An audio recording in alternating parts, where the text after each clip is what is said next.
এবারের আইপিএলে দুর্দান্ত ফর্মে থাকা ক্যারিবীয় অলরাউন্ডার সুনীল নারিনকে জাতীয় দলে ফেরাতে 1 বছর ধরে চেষ্টা করে যাচ্ছেন ওয়েস্ট ইন্ডিজের বর্তমান টি-20 অধিনায়ক রুবমান পাওয়েল।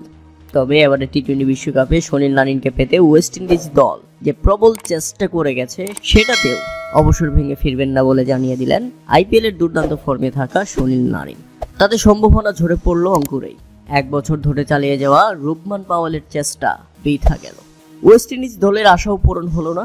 সুনীল নারিন জানিয়ে দিলেন অবসরের সিদ্ধান্ত নিয়ে তিনি শান্তিতেই আছেন। আইপিএলে দুর্দান্ত ফর্মে থাকা এই স্পিন অলরাউন্ডারের পরিষ্কার প্রতিক্রিয়া, বিশ্বকাপ খেলার জন্য আন্তর্জাতিক ক্রিকেটে ফেরার তার কোনো ইচ্ছে নেই। এবারের আইপিএলে ব্যাটে বলে অসাধারণ পারফরমেন্স দেখিয়ে যাচ্ছেন সুনীল নারিন। এখন পর্যন্ত ম্যান অফ দ্য টুর্নামেন্ট হওয়ার দৌড়ে এগিয়ে আছেন ভালোভাবেই।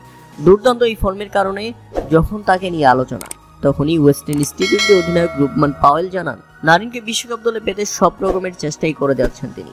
নারিন শুরুর দিকে সিদ্ধান্ত পূর্ণ বিবেচনা করার আভাসও দিচ্ছিল। তবে এবার আইপিএলের দল কলকাতা নাইট রাইডার্সের দেওয়া এক বিবৃতিতে নারিন জানিয়ে দিলেন বিশ্বকাপের মাঠের লড়াইয়ে নয়, বরং তিনি থাকবেন সমর্থক হিসেবে।